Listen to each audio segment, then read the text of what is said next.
Noida police को मिली बड़ी कामयाबी।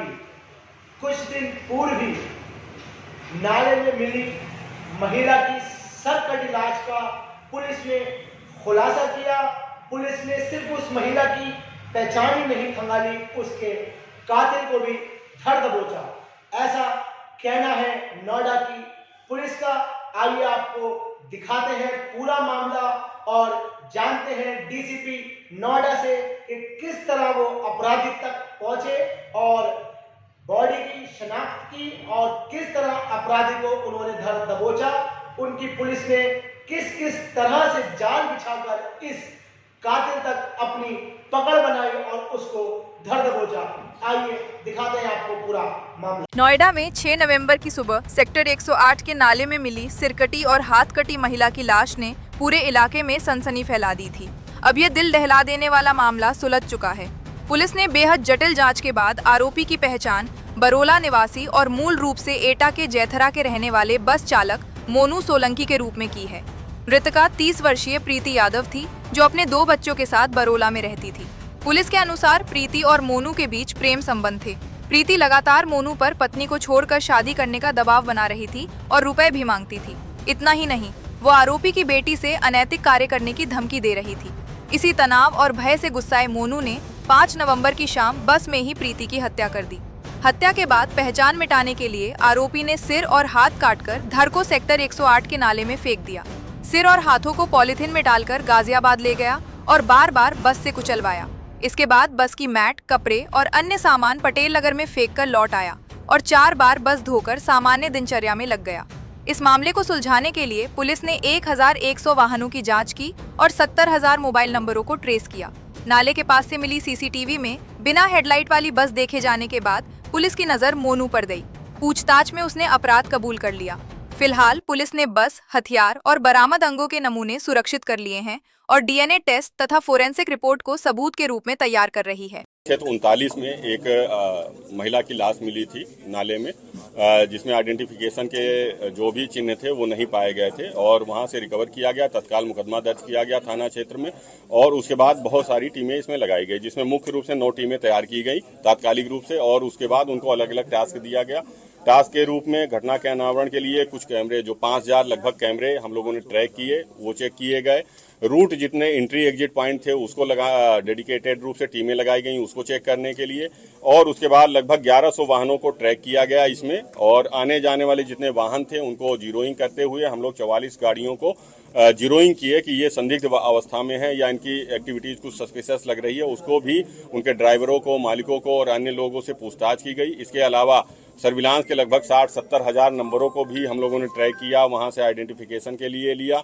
हमारी ISTMS में जो टीमें लगी हुई थी उन्होंने अलग से इसको ट्रैक किया और लगातार बहुत सारी टीमें बना करके हमने अन्य जनपदों में, नज़दीक के जनपदों में भेजा, जिसमें बुलंदशहर, गाजियाबाद, हापुड़, अमरोहा, मथुरा, दिल्ली, अन्य स्थानों पे थाना वार टीमें बना करके भेजी गई और उनको जो आइडेंटिफिकेशन का बॉडी पे सिर्फ एक ही चिन्ह था कि पैर में बिछुए पहने हुए थे, इसको लेकर के एक फोटो बनाया गया, एक पैम्फलेट बनाया गया और उसमें उसके विवरण को लिख करके जो बॉडी लगभग 5 फीट 4 इंच के अराउंड अनुमानित की गई थी उसको, और जो आइडेंटिफिकेशन का मार्क्स था, चिन्ह, वो बिछुआ पहना हुआ पैर में, उसको लेकर के 40 लोगों की टीम सभी थानों पे जो दिल्ली के थे, अन्य जनपदों के थे, वहां पे भेजा गया। वहां पे जितने भी मिसिंग रिपोर्ट थे उसकी एनालिसिस कराई गई और उसके अलावा जो DCRB में रिपोर्ट होती है मिसिंग की, उसको एनालिसिस कराई गई। जो भी अनवर्कआउट केस थे उसको आइडेंटिफाई कराया गया, उनसे संपर्क किया गया, उनको पहचान के चिन्ह भेजे गए और उनसे वार्ता की गई और इस तरीके से लगातार टीमें दिन रात लगी हुई थी। कई सारी टीमें जो हमारी ACP, ADCP और हमारे थाना क्षेत्र और पूरे जो हमारा जोन है उस पूरे जोन की टीमें और CRT टीमें, सभी टीमें इसमें लगी हुई थी। CP मैम ने इसको बहुत ही पर्सनल रूप से, बहुत ही गंभीरता से लिया था। डेली केस की मॉनिटरिंग कर रही थी वो, डेली बेसिस पे दिन में 2 बार वो पूछती थी केस की प्रोग्रेस और हमारे जॉइंट CP LO साहब भी डेली बेसिस पे मॉनिटरिंग करते रहते थे इस केस की। उनके निर्देशन में और मार्गदर्शन में ये पूरा केस का खुलासा हुआ। जब एक संदिग्ध बस उस घटनास्थल से निकलते हुए पाई गई। तो जीरोइंग करते हुए जो हमने अन्य वाहनों की जीरोइंग की थी उसमें ये पाया गया कि एक बस है जो संदिग्ध रूप से जा रहा है। तो कई वाहनों के ट्रैकिंग में जिसको हम लोग कर रहे थे, ड्राइवर और उनसे पूछताछ, उसी क्रम में इस बस के ड्राइवर से जब पूछताछ के लिए हम लोग बरौला क्षेत्र में गए तो वहां जानकारी मिला कि इसका कुछ व्यवहार संदिग्ध है। और जो वहां पूछताछ की गई आसपास के लोगों से तो पता चला कि ड्राइवर एक महिला जिसका नाम प्रीति यादव है, वो 5-6 दिन से लापता है, जो इस ड्राइवर के संपर्क में रही थी और वहां से 300 मीटर की दूरी पर इसके पास ही रहती थी। और उसके जब और गहनता से पूछताछ हुई तो पता चला कि ये जो मोनू है, मोनू सिंह, वो पूछताछ के लिए बुलाया गया और उसने बताया कि जो इसकी माँ है, मोनू की माँ और प्रीति की जान पहचान हो गई थी। एक फैक्ट्री थी बरौला में जींस की, जहाँ पे ये लोग साथ में काम करते थे। साथ में काम करते हुए पहचान हुई थी और फिर घर आना जाना शुरू हो गया था। इसके बाद लगातार इसके घर आती थी। वहीं पे जो मोनू था उसका प्रीति से अनैतिक संबंध बन गया था। अनैतिक संबंध बन गया और लगातार वो इस पे दबाव बनाने लगी। चूंकि 2-2.5 साल से ये संपर्क में थे, आपसी संबंध चल रहे थे और उसके बाद इसके भी बच्चे थे, उसके भी बच्चे थे जो साथ में रहते थे। इसके परिवार में चूंकि नज़दीक में रहना था, आना जाना था और इसके 2 बेटी और 1 बेटा था मोनू सिंह के। तो धीरे धीरे चीज़ें उलझती चली गई। कई बार इनको आपस में झगड़ा होने लगा, विवाद होने लगा। पारिवारिक विवाद के रूप में वो लगातार दबाव बनाती रही कि तुम मुझे पैसे दो, 4-5 लाख रुपए पैसे की भी मांग करती रही। और इसी क्रम में झगड़े के दौरान कई बार उसने कहा कि मैं तुम्हारी बेटियों से अनैतिक कार्य कराऊंगी। उसको कहीं ना कहीं इस बात का दुख हुआ कि ये हमारे परिवार से, हमारी बेटियों से अनैतिक कार्य करवाएगी। तो इसलिए कई दिनों से वो ये प्लानिंग में आ गया कि महिला इतना प्रताड़ित कर चुकी है मुझको कि इसे रास्ते से हटा दिया जाए, जैसा कि उसने पूछताछ में बताया।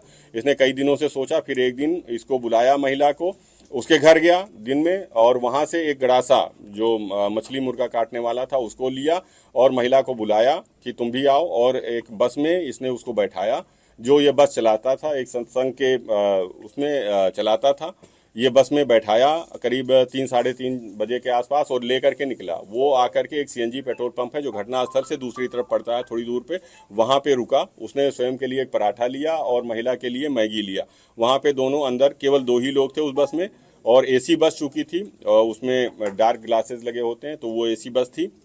वहाँ पे इसने उसको खाने के लिए कहा। वो खाने में थोड़ा नानुकुर कर रही थी और उसी में झगड़ा फिर से पुनः इन लोग का स्टार्ट हो गया।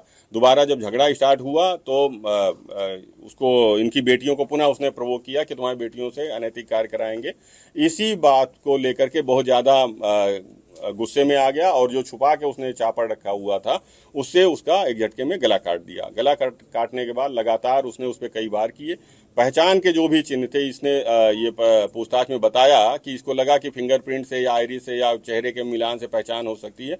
तो इसने फिर पूरा कई वार करके गला काट दिया, सर हटा लिया वहाँ से और पंजे भी दोनों हाथ के काट लिए। उसको लेकर के और उसके महिला के सारे कपड़े एक झोले में भर लिया और महिला को नाले में ही वहीं पे फेंक दिया। उसके बाद बस को ले गया और गाजियाबाद में एक सिद्धार्थ बिहार कॉलोनी है, वहाँ पे इसने बाकी के सामान, जो बाकी बॉडी पार्ट्स थे उसने झोले में जो रख रखा था, उसको वहाँ रख करके उसको एक बार कुचला। उसके बाद उसको वहाँ पे फेंक दिया, रेलवे ट्रैक पे फेंक दिया, जहाँ से वो माल इसकी निशानदेही पे हाथ और बाल और कपड़े आदि अन्य सामान वहाँ से बरामद हुए हैं। और उसके बाद जितने भी वाहन थे और सामान थे उनका फोरेंसिक टेस्ट कराया गया, तो उसमें ह्यूमन ब्लड के स्टेन पाए गए हैं। वो स्टेन ह्यूमन ब्लड के पाए गए हैं। उसको अब गिरफ्तार किया गया है, बरामदगी सुनिश्चित की गई है और अब इसको जेल भेजा जा रहा है, विधिक कार्रवाई की जा रही है।